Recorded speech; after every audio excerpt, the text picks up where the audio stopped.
18ാം ലോക്സഭാ തെരഞ്ഞെടുപ്പ് അവസാന ഘട്ടത്തിലേക്ക് മോദി മത്സരിക്കുന്ന വാരാണസി അടക്കം 57 മണ്ഡലങ്ങളിൽ ജനം നാളെ വിധി എഴുതും. 3 മാസം കൊടുമ്പിരി കൊണ്ട പ്രചാരണം. ജനം വിധിയെഴുതിത്തീരുമ്പോൾ ജൂൺ 4-ന് ആരുടെ വിജയാരവം മുഴങ്ങും?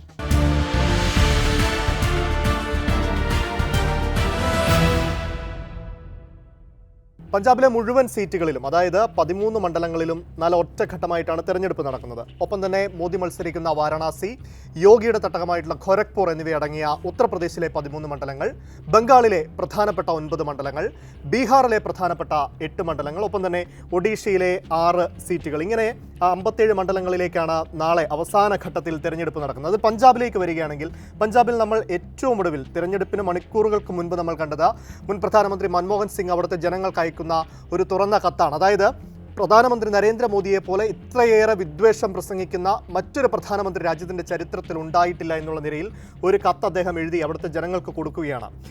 നമുക്കറിയാം, മൻമോഹൻ സിംഗ് ആ നിലയിൽ എല്ലാ രാഷ്ട്രീയ വിഷയങ്ങളിലൊന്നും അങ്ങനെ പ്രതികരിച്ച് രംഗത്ത് വരുന്ന ആളല്ല. അപൂർവമായി മാത്രമേ അദ്ദേഹത്തിൻ്റെ ഭാഗത്ത് നിന്ന് ഇത്തരം പരാമർശങ്ങൾ ഉണ്ടാവാറുള്ളൂ. ഒരുപക്ഷെ ഈ തെരഞ്ഞെടുപ്പ് ഘട്ടത്തിൽ എങ്ങനെയായിരിക്കും അദ്ദേഹത്തിൻ്റെ ഈ കത്ത് ജനങ്ങൾക്കിടയിൽ ഒരു ഇമ്പാക്റ്റ് ഉണ്ടാക്കുക? എന്തെങ്കിലും ഇമ്പാക്റ്റ് ഉണ്ടാക്കുമോ? അങ്ങനെ ഉണ്ടെങ്കിൽ BJPക്ക് അത് ഏത് നിലയിലായിരിക്കും ബാധിക്കുക? അമൽ സൂചിപ്പിച്ചതുപോലെ മൻമോഹൻ സിംഗ് അങ്ങനെ അധികം പ്രതികരിക്കുന്ന ആളല്ല. BJP തന്നെ അദ്ദേഹത്തെ പരിഹാസരൂപേണ മൗനി ബാബ എന്നൊക്കെയാണ് വിളിക്കുന്നത്. പക്ഷേ അദ്ദേഹം കഴിഞ്ഞ ദിവസം പറഞ്ഞ കാര്യങ്ങൾ എന്നുള്ളത് അത്രമേൽ പ്രസക്തമാണ്. കാരണം ഇത്രയധികം വിദ്വേഷം തെരഞ്ഞെടുപ്പ് പ്രചാരണ വേളകളിൽ പറഞ്ഞ ഒരു പ്രധാനമന്ത്രി ഇന്ത്യയിൽ ഉണ്ടായിട്ടില്ല എന്ന് അവിടുത്തെ ജനങ്ങൾക്ക് അയച്ച കത്തിൽ, വോട്ടർമാർക്ക് അയച്ച കത്തിൽ മൻമോഹൻ സിംഗ് പറയുകയാണ്. യഥാർത്ഥത്തിൽ അതെന്തുമാകട്ടെ, അത് കോൺഗ്രസിൻ്റെ തെരഞ്ഞെടുപ്പ് പ്രചാരണ തന്ത്രം എന്നൊക്കെ പറഞ്ഞ് BJP പരിഹസിക്കുമായിരിക്കും. പക്ഷേ പഞ്ചാബിലെ നിലവിലെ രാഷ്ട്രീയ സാഹചര്യത്തിലേക്ക് വരികയാണെങ്കിൽ അമൽ, BJPയുടെ നില അത്ര ശുഭകരമല്ല പഞ്ചാബിനെ സംബന്ധിച്ചിടത്തോളം. എങ്ങനെയാണ് ഇപ്പോൾ അവിടുത്തെ രാഷ്ട്രീയ ചിത്രം? അവിടെ കോൺഗ്രസ്, ആം ആദ്മി പാർട്ടി, ശിരോമണി അകാലിദൾ, BJP ഇങ്ങനെയൊരു ചതുഷ്കോണ മത്സരത്തിന് അരങ്ങൊരുങ്ങുകയാണ് പഞ്ചാബിൽ. BJPയും ശിരോമണി അകാലിദളും നേരത്തെ സഖ്യത്തിലായിരുന്നു. ഇതുവരെ സഖ്യത്തിലല്ലാതെ അവർ മത്സരിച്ചിട്ടുമില്ല.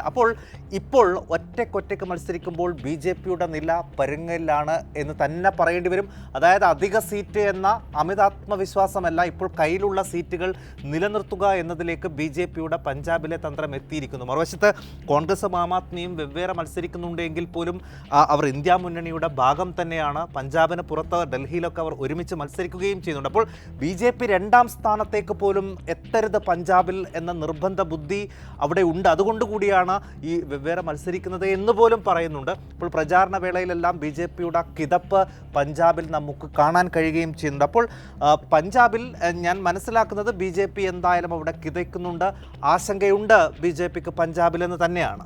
ഇപ്പോൾ അതുപോലെ തന്നെ നമ്മൾ മനസ്സിലാക്കേണ്ട ഒരു കാര്യം, 2019 കോൺഗ്രസിനെ സംബന്ധിച്ചിടത്തോളം ഉത്തരേന്ത്യയിലെ ഏക ആശ്വാസമായിട്ടുള്ള ഒരു സ്റ്റേറ്റ് കൂടിയായിരുന്നു പഞ്ചാബ്. അവിടെ 13-ൽ 8 സീറ്റുകൾ കോൺഗ്രസിനാണ് കിട്ടിയത്. പക്ഷേ ഇത്തവണ ആ നിലയിലുള്ള കാര്യങ്ങൾ മാറുകയാണ്. അവിടെ ആം ആദ്മി പാർട്ടി അധികാരത്തിലിരിക്കുന്ന, സംസ്ഥാന ഭരണമുള്ള ഒരു പാർട്ടിയായി വളർന്നിരിക്കുന്നു. ഇപ്പോൾ ഈ തെരഞ്ഞെടുപ്പ് സർവേകളെല്ലാം വന്നെടുത്ത് പറയുന്നത് കഴിഞ്ഞ തവണ കോൺഗ്രസ് ഉണ്ടാക്കിയ നേട്ടം എത്രയാണോ, അതായത് 13-ൽ 8 എന്നുള്ളത്, ഇത്തവണ ആം ആദ്മിക്കായിരിക്കും ആ നേട്ടം ഉണ്ടാവുക. 8 വരെ സീറ്റുകൾ പരമാവധി അവിടെ കിട്ടാനുള്ളൊരു സാധ്യത ആം ആദ്മിക്കാണ് എന്നുള്ള നിലയിലാണ് സർവേ ഫലങ്ങളെല്ലാം സൂചിപ്പിക്കുന്നത്. യെസ് അമൽ, ഇനിയിപ്പോൾ പഞ്ചാബ് ആ രീതിയിൽ തന്നെ എല്ലാവരും ഉറ്റുനോക്കുന്ന ഒരു സംസ്ഥാനമാണ്. പഞ്ചാബിൽ എന്ത് സംഭവിക്കും എന്നുള്ളത് ഈ അവസാന ഘട്ടത്തിൽ, നേരത്തെ നമ്മൾ സൂചിപ്പിച്ചതുപോലെ ഇതിപ്പോൾ അവസാന ലാപ്പിലേക്ക് എത്തുമ്പോൾ ഇതുവരെ, അല്ലെങ്കിൽ ആദ്യഘട്ടത്തിൽ 400 സീറ്റ് എന്നൊക്കെയുള്ള വലിയ ആത്മവിശ്വാസം പ്രകടിപ്പിച്ച BJPക്ക് കേവല ഭൂരിപക്ഷത്തിലേക്ക് പോലും എത്തണമെങ്കിൽ ഈ അവസാന ഘട്ടത്തിലെ സീറ്റുകൾ പിടിക്കണമെന്ന തരത്തിലേക്ക് വിലയിരുത്തലുകൾ വന്നു. അതുകൊണ്ട് പഞ്ചാബ് അടക്കം നിലവിൽ കയ്യിലുള്ള സീറ്റുകൾ അതിനേക്കാൾ കൂടുതൽ പിടിക്കേണ്ടി വരും. ഇപ്പോൾ നാളത്തെ ഒരു കൗതുകം എന്നുള്ളത് പ്രധാനമന്ത്രി നരേന്ദ്രമോദി മത്സരിക്കുന്ന വാരാണസിയും നാളെ വിധിയെഴുതുകയാണ്. അതായത് തെരഞ്ഞെടുപ്പിൻ്റെ അവസാന ഘട്ടത്തിൽ നരേന്ദ്രമോദി മത്സരിക്കുന്ന വാരാണസിയും വിധിയെഴുതുകയാണ്. അവിടെ അദ്ദേഹത്തെ തോൽപ്പിക്കും എന്നൊന്നും ഇന്ത്യ മുന്നണി പറയുന്നില്ല. പക്ഷേ കൗതുകമുള്ള കാര്യം, ഭൂരിപക്ഷം നരേന്ദ്രമോദിയുടേത് എത്രയായിരിക്കും എന്നുള്ളതാണ്. അത് കഴിഞ്ഞ തവണത്തേക്കാൾ 1 വോട്ട് കുറഞ്ഞാൽ പോലും നാണക്കേടാണ്. ഇപ്പോൾ കഴിഞ്ഞ തവണ ഏതാണ്ട് 4.25 ലക്ഷത്തിന്റെ ഭൂരിപക്ഷം വോട്ടിലാണ് മോദി വാരണാസിയിൽ നിന്ന് 4,79,505. അതെ. പക്ഷേ ഇത്തവണ അതിലുണ്ടാവാൻ പോകുന്നൊരു മാറ്റം, അല്ലെങ്കിൽ ഉണ്ടാവാനൊരു മാറ്റത്തിന് സാധ്യതയുള്ളത്, അന്ന് അവിടെ കോൺഗ്രസും സമാജ്വാദി പാർട്ടിയും വെവ്വേറെ മത്സരിക്കുകയായിരുന്നു. സമാജ്വാദി പാർട്ടിക്ക് BSPയുടെ പിന്തുണയുണ്ടായിരുന്നു. എന്നിരുന്നാൽ കൂടി കോൺഗ്രസും SP-യും 2ആയി മത്സരിക്കുന്ന ഒരു സാഹചര്യമായിരുന്നു. അന്ന് SP-ക്ക് അവിടെ ഏതാണ്ട് 2 ലക്ഷത്തോളം വോട്ടുകളുണ്ട്. കോൺഗ്രസിനെ സംബന്ധിച്ചിടത്തോളം 1.5 ലക്ഷത്തോളം വോട്ടുകളുണ്ട്. പക്ഷേ ഇത്തവണ അവർ രണ്ടുപേരും ചേർന്ന ഇന്ത്യ സഖ്യം എന്ന നിലയിൽ ഒരു പൊതു സ്ഥാനാർത്ഥി, കഴിഞ്ഞ തവണ മത്സരിച്ച് തോറ്റ അജയ് റായ്, കോൺഗ്രസിൻ്റെ അജയ് റായ് തന്നെ വീണ്ടും അവിടെ മത്സരിക്കുകയാണ്. അങ്ങനെ രണ്ടു കൂട്ടരും ഒരുമിച്ച് മത്സരിക്കുമ്പോൾ ഒരുപക്ഷെ BSPയുടെ കുറച്ച് വോട്ടുകൾ പോയാലും അവർക്ക് വേറെ സ്ഥാനാർത്ഥിയുണ്ട്. SPയും കോൺഗ്രസും ഒരുമിച്ച് നിൽക്കുമ്പോൾ കിട്ടുന്ന ഒരു വോട്ട്, ഇന്ത്യ സഖ്യത്തിന് ലഭിക്കുന്ന ആ വോട്ട് മോദിയുടെ ഭൂരിപക്ഷം കുറയ്ക്കാനുള്ള സാധ്യത തന്നെയാണ് വാരണാസി. അതെ, നേരത്തെ ഞാൻ പറഞ്ഞതുപോലെ 4,79,505 എന്ന കൂറ്റൻ ഭൂരിപക്ഷം കഴിഞ്ഞ തവണ വാരാണസി മോദിക്ക് നൽകിയിട്ടുണ്ട്. ഇത്തവണ വീണ്ടും വിധിയെഴുത്തുണ്ടാകുമ്പോൾ നേരത്തെ നമ്മൾ പറഞ്ഞതുപോലെ മോദി അട്ടിമറിച്ച് തോൽപ്പിക്കാൻ കഴിയുമെന്നൊന്നും ഇന്ത്യ മുന്നണി വിചാരിക്കുന്നില്ല. പക്ഷെ അവിടുത്തെ രാഷ്ട്രീയ കാലാവസ്ഥ മാറിയിട്ടുണ്ട്. അവിടെ എതിർപക്ഷത്ത് കോൺഗ്രസും SPയും ഒറ്റക്കെട്ടായി. ഇപ്പോൾ UPയിലെ ഒരു പൊതു കാര്യം എടുത്താൽ തന്നെ അമൽ, നമ്മൾ കഴിഞ്ഞ കുറേ നാളുകൾ സംസാരിച്ചതാണ്, ഇതുവരെ കാണാത്തൊരു വർദ്ധിത വീര്യം ഇന്ത്യ മുന്നണിയുടെ, പ്രത്യേകിച്ച് സമാജ്വാദി പാർട്ടിയുടെ പ്രവർത്തകർക്കിടയിൽ ഉണ്ട്. പ്രത്യേകിച്ച് അഖിലേഷ് യാദവ് വളരെ തന്ത്രപരമായി തന്നെ അവിടെ ഇന്ത്യ മുന്നണിയുടെ അമരക്കാരനായി നിൽക്കുന്നു.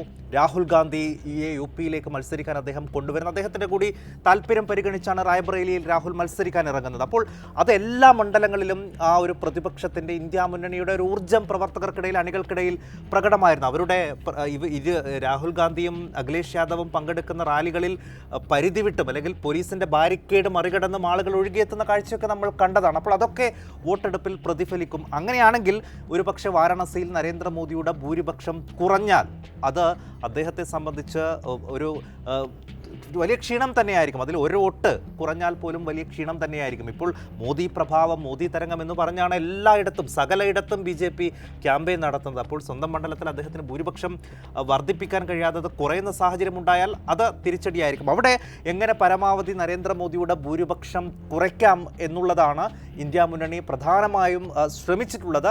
അതിനവർക്ക് കഴിഞ്ഞിട്ടുണ്ടോ എന്നുള്ളതാണ് ഇനി ജൂൺ 4 നമുക്ക് അറിയാനുള്ള, വാരണസിയെ സംബന്ധിച്ച് അറിയാനുള്ള ഒരു പ്രധാനപ്പെട്ട കാര്യം. എന്തായാലും നമുക്ക് ബംഗാളിലേക്ക് കൂടി വരാം. ബംഗാളിൽ പ്രധാനപ്പെട്ട 9 മണ്ഡലങ്ങളിലാണ് വിധിയെഴുത്ത് നടക്കുന്നത്. എന്തായാലും അവിടെ BJPയുടെ ഒരു ആയുധം എന്ന് പറയുന്നത് പൗരത്വ നിയമ ഭേദഗതി തന്നെയാണ്. ഇപ്പം മമതാ ബാനർജി പറയുന്നു, ഞങ്ങളുടെ സംസ്ഥാനത്ത് പൗരത്വ നിയമ ഭേദഗതി നടപ്പാക്കില്ല, ആ വഴി ഒരാൾക്കും പൗരത്വം കൊടുക്കില്ല എന്നുള്ള നിലപാടായിരുന്നെങ്കിൽ അതിനെ വെട്ടിക്കൊണ്ടാണ് അവിടെ കേന്ദ്ര സർക്കാർ കഴിഞ്ഞ ദിവസം ആളുകൾക്ക് പൗരത്വം നൽകുന്നത് ഇതേ നിയമ ഭേദഗതിയിലൂടെ. അങ്ങനെ വരുമ്പോൾ ആ പൗരത്വ നിയമ ഭേദഗതിയിലൂടെ അല്ലെങ്കിൽ അതിലൂടെ ആളുകൾക്ക് കൊടുത്ത ഈ പൗരത്വം ഒരു അജണ്ടയായി ഉയർത്തിക്കാട്ടി, ഒരു തന്ത്രമായി ഉയർത്തിക്കാട്ടിക്കൊണ്ട് ഇനി നടക്കാനിരിക്കുന്ന ഈ 9 സ്ഥലങ്ങളിലെ വോട്ടിങ്ങിനെയും അത് സ്വാധീനിക്കാനുള്ള ഒരു ശ്രമമായിരിക്കും BJP നടത്തുക. BJP സംബന്ധിച്ചിടത്തോളം വടക്കേ ഇന്ത്യയിൽ ചില സീറ്റുകൾ കുറയുമെന്നുള്ള ചില പ്രവചനങ്ങൾ പല ഭാഗത്തു നിന്നുണ്ടാവുന്നുണ്ട്. തെക്കേ ഇന്ത്യയിൽ കാര്യമായിട്ടുള്ള നേട്ടം ഉണ്ടാക്കാനായിട്ടില്ല എന്ന് വരുന്നുണ്ട്. അങ്ങനെ വരുമ്പോൾ അവർക്ക് നേരത്തെ കഴിഞ്ഞ തവണത്തെ 303 എന്നുള്ള സംഖ്യയിൽ നിന്നും പുറകോട്ട് പോകാതിരിക്കേണ്ടത് അവരുടെ ഏറ്റവും പ്രധാനപ്പെട്ട ഒരു സംഗതിയാണ്. അപ്പോൾ ആ 303 നിലനിർത്തണമെങ്കിൽ അവർക്ക് ബംഗാളിൽ കൂടുതൽ സീറ്റുകൾ കിട്ടിയേ മതിയാവും.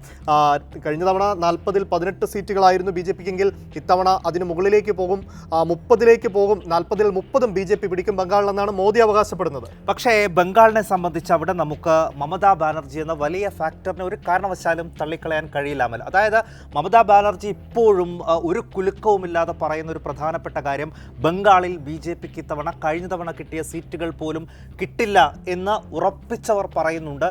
ശക്തമായ പ്രചാരണത്തിൻ്റെ മുൻനിരയിൽ തന്നെ മമതാ ബാനർജി ഉണ്ട്. അപ്പോൾ നരേന്ദ്രമോദിയുടെ വിമർശനങ്ങൾക്കും ആരോപണങ്ങൾക്കും എല്ലാം കൃത്യമായിട്ടുള്ള മറുപടി അവർ കൊടുക്കുകയും ചെയ്യുന്നുണ്ട്. ശരിയാണ്, അവിടെ ഇന്ത്യ മുന്നണിയുടെ ഭാഗമായിട്ടല്ല തൃണമൂൽ കോൺഗ്രസ് മത്സരിക്കുന്നത്. പക്ഷേ അവരെ ഇന്ത്യ മുന്നണിയെ പുറത്തുനിന്ന് പിന്തുണയ്ക്കുന്നുണ്ട് മമതാ ബാനർജി. മമതാ ബാനർജിയെ വിമർശിച്ച അധിർ രഞ്ജൻ ചൗധരിയെ അപ്പോൾ തന്നെ തിരുത്തിക്കുന്ന കോൺഗ്രസ് അധ്യക്ഷനെ നമ്മൾ കണ്ടതാണ്. അപ്പോൾ ഇന്ത്യ മുന്നണി ഇപ്പോഴും അവരുടെ കൂടെ ഇല്ല എങ്കിൽ പോലും പുറമേ നിന്നുള്ള തൃണമൂൽ കോൺഗ്രസിൻ്റെ പിന്തുണ വലിയൊരു പിന്തുണയായിട്ട് തന്നെയാണ് ഇന്ത്യ മുന്നണി കാണുന്നത്. അതായത് ബംഗാളിൽ ഇപ്പോഴും ഒഴിവാക്കാൻ കഴിയാത്തൊരു ശക്തി തന്നെയാണ് മമതാ ബാനർജി. അത് ഏറ്റവും നന്നായി അറിയാവുന്ന ഒരാൾ നരേന്ദ്രമോദി തന്നെയാണ്. അതുകൊണ്ടാണ് അവരുടെ പേരെടുത്ത് പറഞ്ഞുകൊണ്ട് ഉള്ള വിമർശനങ്ങളും ആരോപണങ്ങളും ഘടിപ്പിക്കുന്നത്. ബംഗാൾ പിടിക്കാൻ BJP ഈ തെരഞ്ഞെടുപ്പ് സമയത്ത് നടത്തിയ തന്ത്രങ്ങളെല്ലാം ഓരോന്നോരോന്നായി പൊളിഞ്ഞു പോകുന്ന കാഴ്ചയാണ് നമ്മൾ കണ്ടത്. ഏറ്റവും ഒടുവിൽ ഇപ്പോൾ CAA നടപ്പാക്കിയത് പോലും ബംഗാൾ ലക്ഷ്യമിട്ടുകൊണ്ടാണ്. അപ്പോൾ ഏറ്റവും ഒടുവിൽ മമതാ ബാനർജി സർക്കാർ നൽകിയ OBC സർട്ടിഫിക്കറ്റ് ഹൈക്കോടതി റദ്ദാക്കിയിട്ട് പോലും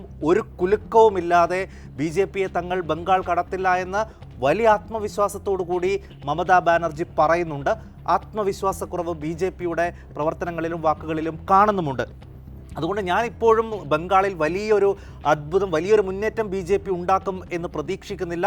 ശക്തമായിട്ടുള്ള മത്സരം ബംഗാളിൽ നടക്കുന്നുണ്ട് എന്ന് തന്നെയാണ് നമുക്ക് ഈ അവസാന ലാപ്പിൽ എത്തുമ്പോഴും ബംഗാളിനെ കുറിച്ച് പറയാൻ കഴിയുക. ബീഹാർ കൂടിയുണ്ട്. ബീഹാറിൽ 8 സീറ്റുകളിലാണ് മത്സരം നടക്കുന്നത്. ബീഹാർ അവസാന നിമിഷം നിതീഷ് കുമാറിനെ വീണ്ടും അടർത്തിക്കൊണ്ട് ഇന്ത്യ പാളയത്തിൽ എത്തിച്ചപ്പോൾ BJP പ്രതീക്ഷിച്ചത് വലിയൊരു നേട്ടം ഉണ്ടാക്കാം. കഴിഞ്ഞ തവണത്തേതുപോലെ അവിടെ തൂത്തുവാരി പോകാമെന്നൊരു ആത്മവിശ്വാസം BJPക്ക് ഉണ്ടായിരുന്നെങ്കിൽ പിന്നീട് അവിടെ തെരഞ്ഞെടുപ്പിൻ്റെ പല ഘട്ടങ്ങൾ കഴിയുമ്പോൾ NDA സഖ്യത്തിന് ആത്മവിശ്വാസം കുറയുന്ന ഒരു സാഹചര്യമാണ്. നിതീഷ് കുമാർ വിശ്വസിക്കാൻ കൊള്ളാത്ത ഒരാളാണെന്നുള്ള ഒരു കാര്യം അദ്ദേഹത്തിൻ്റെ അണികൾക്ക് പോലും ആ നിലയിൽ ചിന്തിക്കേണ്ടി വരുന്ന ഒരു സാഹചര്യം ഈ മുന്നണി മാറ്റം, നിരന്തരമായി ഉണ്ടാകുന്ന മുന്നണി മാറ്റം കൊണ്ടായി. ഒപ്പം തന്നെ ജാതി സെൻസസ് കൊണ്ടുവന്നത് അദ്ദേഹമാണ്. പക്ഷേ അവസാനം അത് കൈയൊഴിഞ്ഞിട്ട് ജാതി സെൻസസിനെ നിശിതമായി എതിർക്കുന്ന BJPക്കൊപ്പം ആ പാളയത്തിൽ അദ്ദേഹം പോയി ചേക്കേറി.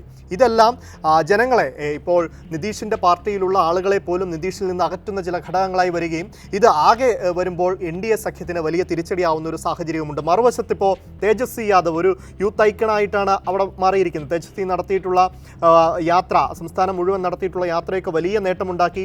2020 നിയമസഭാ തെരഞ്ഞെടുപ്പിലും RJD വലിയ മുന്നേറ്റമാണ് ഉണ്ടാക്കിയത്. അപ്പോൾ ഇന്ത്യ സഖ്യം എന്നുള്ള നിലയിലും അവരവിടെ ഒരു തിരിച്ചുവരവിൻ്റെ പാതയിലാണ്.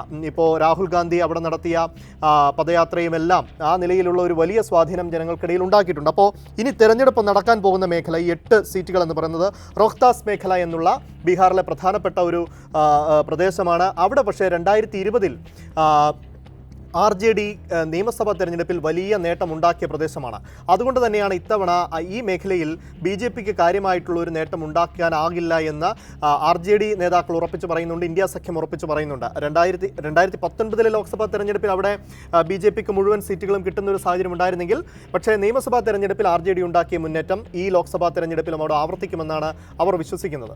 അപ്പോൾ ബീഹാറിനെ കുറിച്ച് നമ്മൾ നേരത്തെയും സംസാരിച്ചിട്ടുണ്ട്. ബീഹാർ ഇത്തവണ ഒരു വലിയ രാഷ്ട്രീയ സന്ദേശം നൽകുന്ന ജനവിധി തന്നെയായിരിക്കും. അതായത് ഒരു രാഷ്ട്രീയ ചതിയെ ജനങ്ങൾ അംഗീകരിക്കില്ല എന്നുള്ള ഒരു ഉറച്ച സന്ദേശം ബീഹാർ ഇത്തവണ നൽകും എന്നാണ് നമ്മൾ പ്രതീക്ഷിക്കുന്നത്. അങ്ങനെയാണെങ്കിൽ നിതീഷ് കുമാറിൻ്റെ രാഷ്ട്രീയ ഭാവിയിൽ തന്നെ വളരെ നിർണായകമായൊരു ജനവിധിയാണ് ബീഹാറിൽ നിന്ന് വരാൻ പോകുന്നത്. ഇനി നോക്കൂ അമൽ, ഒഡീഷ തെരഞ്ഞെടുപ്പ് നടക്കുന്ന പ്രധാനപ്പെട്ട സംസ്ഥാനമാണ്. 6 സീറ്റിലേക്ക് ഒഡീഷ വിധി എഴുതുകയാണ്. ഒഡീഷ ഇക്കഴിഞ്ഞ ദിവസങ്ങളിലൊക്കെ വാർത്തകളിൽ നിറഞ്ഞു നിൽക്കുകയാണ്. അവിടുത്തെ പ്രധാനപ്പെട്ട നേതാവായ നവീൻ പട്നായിക്കിന് അദ്ദേഹത്തിന് പ്രായം കൂടുതലാണ് എന്ന് പറയുന്നു, അദ്ദേഹത്തിൻ്റെ രോഗം എന്താണ് എന്ന് പറയണം എന്നൊക്കെ തരത്തിലാണ് BJP ക്യാമ്പയിനെ കൊണ്ടുപോകുന്നത്. അമിത്ഷാ തന്നെ പറയുകയും ചെയ്യുന്നു. അവിടെ ഇദ്ദേഹത്തിൻ്റെ പകരക്കാരനായി ഇനി വരാനുള്ള VK പാണ്ഡ്യൻ, അദ്ദേഹം തമിഴ്നാട്ടിൽ നിന്നുള്ള ആളാണ്. അപ്പോൾ ഒരു ഒഡീഷക്കാരനല്ലാത്ത ഒരാളെയാണോ നിങ്ങളിനി ഇവിടെ മുഖ്യമന്ത്രിയായി വാഴിക്കാൻ പോകുന്നത്? ഒരു തമിഴൻ എന്തിനാണ് ഒഡീഷയിലേക്ക് എന്ന തരത്തിൽ അങ്ങേയറ്റം വംശീയമായിട്ടുള്ള ക്യാമ്പയിൻ BJP അവസാന ലാപ്പിൽ അവിടെ നടത്തിയത് പോലും നവീൻ പട്നായിക്കിൻ്റെ നേതൃത്വത്തിൽ അവർ നടത്തുന്ന മുന്നേറ്റത്തെ ഭയന്നുകൊണ്ടാണ് എന്ന് പറയുന്നത്. യഥാർത്ഥത്തിൽ നേരത്തെയും നവീൻ പട്നായിക്കിൻ്റെ പാർട്ടി BJPക്കൊപ്പം നിന്ന ചരിത്രം തന്നെയുണ്ട്. പല നിർണായക ഘട്ടങ്ങളിലും അവർ BJPക്ക് പിന്തുണ കൊടുത്തിരുന്നു. പക്ഷേ ഇത്തവണ അവർ കർശനമായി തന്നെ BJPക്ക് എതിരായിട്ടുള്ള നിലപാടെടുക്കുന്നു. ഇപ്പോൾ BJP അയോധ്യ ക്ഷേത്രം പ്രധാനപ്പെട്ട അജണ്ടയാക്കുമ്പോൾ പൂരി ജഗന്നാഥ ക്ഷേത്രവുമായി ബന്ധപ്പെട്ട് നടത്തിയ പ്രവർത്തനങ്ങളാണ് അവർ അവിടെ ജനങ്ങൾക്ക് മുന്നിൽ പ്രധാന നേട്ടമായി അവതരിപ്പിക്കുന്നത്. അപ്പോൾ BJPയുടെ രാമക്ഷേത്രം എന്ന അജണ്ട അവിടെ കാര്യമായി നടപ്പാകാതെ പോവുകയും ചെയ്യുന്നു. ഏറ്റവും ഒടുവിൽ മോദി, ഒരു ജഗന്നാഥൻ തന്നെ മോദിയുടെ ഭക്തനായിരുന്നു എന്ന സംബിത് പത്രയുടെ വിവാദ പരാമർശമൊക്കെ, അല്ലെങ്കിൽ ആ വാവിട്ട വാക്കൊക്കെ വലിയ തിരിച്ചടി BJPക്ക് അവിടെ ഉണ്ടാക്കുകയും ചെയ്തിട്ടുണ്ട്. അതുകൊണ്ട് ഒഡീഷയിലെ ജനവിധിയെയും എന്താകും എന്ന് BJP ആശങ്കയോടെ തന്നെയാണ് കാണുന്നത്. ഇപ്പോഴും ഒരു മികച്ച റിസൾട്ട് അവിടെ നിന്ന് ഉണ്ടാകും എന്ന് പൂർണ്ണമായി സമ്മതിക്കാൻ BJP നേതാക്കൾ തയ്യാറാകുന്നില്ല. സായി, പ്രധാനപ്പെട്ട മറ്റൊരു സംസ്ഥാനം ജാർഖണ്ഡാണ്. അവിടെയും ചില മണ്ഡലങ്ങളിൽ തെരഞ്ഞെടുപ്പ് നടക്കുന്നു നാളെ അവസാന ഘട്ടത്തിൽ. അവിടെ ഒരുപക്ഷെ BJP നേട്ടമുണ്ടാക്കാമെന്നൊക്കെ ഒരു ഘട്ടത്തിൽ പ്രതീക്ഷിച്ചിരുന്നെങ്കിലും ഇപ്പോൾ ആ നിലയിലല്ല കാര്യങ്ങളുടെ ഒഴുക്ക്. അതിൻ്റെ പ്രധാന കാരണം ഹേമന്ത് സോറൻ്റെ അറസ്റ്റാണ്. അതൊരു ആദിവാസി സംസ്ഥാനമാണ്. ആദിവാസി ജനതയ്ക്ക് വലിയ സ്വാധീനമുള്ള ഒരു മേഖലയാണ്. ഒരു ആദിവാസി വിഭാഗത്തിൽ നിന്നുള്ള ആളാണ് അവരുടെ മുഖ്യമന്ത്രിയായിരുന്നതും. അദ്ദേഹത്തെയാണ് കേന്ദ്ര അന്വേഷണ ഏജൻസികൾ കൊണ്ടുപോയി അറസ്റ്റ് ചെയ്ത് ജയിലിലിട്ടിരിക്കുന്നത്. സ്വാഭാവികമായിട്ടും ജനങ്ങൾക്കിടയിൽ തങ്ങളുടെ മുഖ്യമന്ത്രിയെ അറസ്റ്റ് ജയിലിലിട്ട പാർട്ടി എന്നുള്ള ഒരു പരിവേഷമാണ് BJPക്ക് അവിടെ ഉള്ളത്. അത് ഈ തെരഞ്ഞെടുപ്പിൽ തീർച്ചയായിട്ടും BJP വിരുദ്ധമായ ഒരു ജനവിധി അവിടെ നിന്നുണ്ടാവാനുള്ള ഒരു സാധ്യത സംസ്ഥാനത്ത് നിന്ന് തന്നെ പ്രവചിക്കുന്നു. പ്രത്യേകിച്ച് അദ്ദേഹത്തിൻ്റെ ഭാര്യ അടക്കം തെരഞ്ഞെടുപ്പ് രംഗത്തേക്ക് ഇറങ്ങുന്നു. പ്രചാരണ രംഗത്ത് അവർ സജീവമാകുന്നു. ഇപ്പോൾ സുനിത കെജ്രിവാൾ ഡൽഹിയിൽ ഇറങ്ങിയതുപോലെ തന്നെ ഹേമന്ത് സോറൻ്റെ ഭാര്യ ജാർഖണ്ഡിലെ പല തെരഞ്ഞെടുപ്പ് യോഗങ്ങളിലും ഇറങ്ങിച്ചെന്ന ജനങ്ങളെ അഭിസംബോധന ചെയ്യുന്നു. അവരോട് രാഷ്ട്രീയം സംസാരിക്കുന്നു. BJPയും കേന്ദ്ര സർക്കാരും തൻ്റെ ഭർത്താവിനോട് കാണിച്ച അനീതി എന്താണ് എന്ന് അവരോട് ഉറക്കെ വിളിച്ചു പറയുന്നു. ആ ഒരു വൈകാരികത അവിടുത്തെ ജനങ്ങൾക്കിടയിൽ രൂപപ്പെട്ടിട്ടുണ്ട്. അതുകൊണ്ട് തന്നെ ജാർഖണ്ഡിലും BJPക്ക് കാര്യങ്ങൾ എളുപ്പമാകില്ല എന്നുള്ളതാണ് ഇതുവരെയുള്ള കാര്യങ്ങൾ സൂചിപ്പിക്കുന്നത്. എന്തായാലും നമ്മളിപ്പോൾ പറഞ്ഞ കാര്യങ്ങൾ തന്നെയാണ് BJP ഈ തെരഞ്ഞെടുപ്പിൽ അപ്രതീക്ഷിതമായി നേരിട്ട തിരിച്ചടി. അതായത് അവർക്കൊരു രാഹുൽ ഗാന്ധിയെ മാത്രം ആദ്യം നേരിട്ടാൽ മതിയായിരുന്നു ഈ തെരഞ്ഞെടുപ്പിൻ്റെ ആദ്യഘട്ടത്തിൽ. പിന്നീട് അത് മാറി. ഓരോ ഘട്ടം കഴിയുമ്പോഴും ഇപ്പോൾ ബീഹാറിൽ നമ്മൾ പറഞ്ഞു തേജസ്വി യാദവ്, ഡൽഹിയിൽ അരവിന്ദ് കെജ്രിവാൾ, ഉത്തർപ്രദേശിൽ അഖിലേഷ് യാദവ്, തമിഴ്നാട്ടിലേക്ക് വന്നാൽ MK സ്റ്റാലിൻ, അങ്ങനെ ഒരുപിടി നേതാക്കളുടെ ഒരു കരുത്തുറ്റ നിരയെ നേരിടേണ്ടി വരുന്ന ഒരു വെല്ലുവിളി BJPക്ക് ഈ തെരഞ്ഞെടുപ്പിൽ ഓരോ ഘട്ടം കഴിയുമ്പോഴും നേരിടേണ്ടി വരുന്ന ഒരു സാഹചര്യമുണ്ടായി. മാത്രമല്ല ഈ 2014-ലും 2019-ലും തെരഞ്ഞെടുപ്പുകളുടെ അജണ്ട നിശ്ചയിച്ചിരുന്നത് BJP ആയിരുന്നു. അത് അങ്ങേയറ്റം വർഗീയമായിരുന്നു എന്ന് നമ്മൾ കണ്ടതാണ്. പക്ഷേ ആ BJP മുന്നോട്ട് വയ്ക്കുന്ന എല്ലാത്തരം അജണ്ടകളെയും പൊളിച്ചെഴുതിക്കൊണ്ട് പ്രതിപക്ഷം മുന്നോട്ട് വയ്ക്കുന്ന അജണ്ടകൾക്ക് പിന്നാലെ BJPക്ക് പോകേണ്ടി വരുന്ന ഒരു സാഹചര്യം, ഒരു ദയനീയ സാഹചര്യം ഈ തെരഞ്ഞെടുപ്പിൽ മോദിക്കും കൂട്ടർക്കും നേരിടേണ്ടി വന്നു. അതിപ്പോൾ ജാതി സെൻസസ് ആണെങ്കിലും കോൺഗ്രസിൻ്റെ തെരഞ്ഞെടുപ്പ് മാനിഫെസ്റ്റോയാണെങ്കിലും അതിനെല്ലാം പിന്നാലെ പോകേണ്ടി വന്ന ഒരു സ്ഥിതി BJPക്കുണ്ട്. അതുകൊണ്ട് തന്നെയാണ് അവസാന ഘട്ടങ്ങളിലേക്ക് എത്തുമ്പോൾ എന്തും വരട്ടെ, വർഗീയത മാത്രം പറഞ്ഞെങ്കിലും ഇത്തവണ 303-ന് മുകളിലേക്ക് എത്തണമെന്നുള്ള നിലയിൽ മോദിയും അമിത്ഷായും ഒക്കെ പലയിടത്തും വാവിട്ട് നിലവിളിച്ചുകൊണ്ട് വർഗീയത പറയുന്ന ഒരു സാഹചര്യത്തിലേക്ക് കാര്യങ്ങൾ കൊണ്ടുവന്ന് എത്തിച്ചത്. തീർച്ചയായും ഇപ്പോൾ നമ്മൾ ഈ സംസാരിക്കുമ്പോൾ വിവേകാനന്ദ പാറയിൽ ധ്യാനത്തിലിരിക്കുന്ന നരേന്ദ്രമോദിയുടെ മനസ്സിലും ഒരു പക്ഷേ ആർത്തിരമ്പുന്നത് ജൂൺ 4-ന് എന്താകും ജനവിധി എന്നാണ്. കാരണം അവരെല്ലാം പ്രതീക്ഷിച്ചിരുന്നത് തെരഞ്ഞെടുപ്പിന് തൊട്ട് മുൻപ് അയോധ്യയിൽ പ്രാണപ്രതിഷ്ഠ നടത്തി ജനങ്ങൾ 3-ാം വട്ടം അധികാരം താളത്തിലെടുത്തു വെച്ച് തങ്ങൾക്ക് നൽകും എന്നാണ്. പക്ഷേ അതൊന്നും വേണ്ടത്ര ഏശിയിട്ടില്ല എന്ന് ഓരോ ഘട്ടം കഴിയുമ്പോഴും ആദ്യം മനസ്സിലാക്കിയത് നരേന്ദ്രമോദി തന്നെയാണ്. ഞാൻ പറയുന്നത് പ്രതിപക്ഷ സഖ്യമായ ഇന്ത്യ മുന്നണി പോലും ഒരുപക്ഷേ ഈ രാജ്യത്തിൻ്റെ മാറ്റത്തിൻ്റെ കാറ്റ് മനസ്സിലാക്കിയിട്ടില്ല. അവർ പോലും ഒരു കളത്തിലേക്ക് പൂർണ്ണമായും ഇറങ്ങിയത് ആദ്യഘട്ടം കഴിഞ്ഞപ്പോഴാണ്. ഒരുപക്ഷേ ഈ 400 സീറ്റ് നേടി ഞങ്ങളുടെ വീണ്ടും അധികാരത്തിൽ വരും എന്ന മോദിയുടെ ക്യാമ്പയിനിൽ ആത്മവിശ്വാസക്കുറവ് ഇന്ത്യ മുന്നണിയുടെ ഭാഗത്തും ഉണ്ടായിരുന്നു. പക്ഷേ ഇപ്പോൾ കഴിഞ്ഞ ദിവസം തന്നെ രാഹുൽ ഗാന്ധി അദ്ദേഹത്തിൻ്റെ ഇൻസ്റ്റഗ്രാം പേജിലിട്ട വീഡിയോ എന്നുള്ളത് വലിയ ആത്മവിശ്വാസത്തോടു കൂടി ഇതാ ഞങ്ങൾ രാജ്യത്തിൽ അധികാരത്തിലേക്ക് വരാൻ പോകുന്നു എന്ന് അങ്ങ് പ്രഖ്യാപിക്കുന്ന രീതിയിലേക്കാണ് കാര്യങ്ങൾ വരുന്നത്.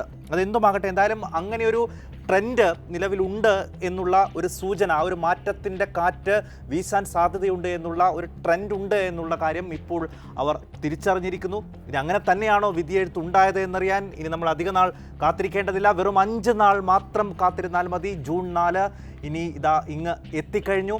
ഇത് തന്നെയാണോ ജനവിധിയായി വോട്ട് പെട്ടിയിലായിരിക്കുന്നത് എന്ന് നമുക്ക് അറിയേണ്ടതുണ്ട്.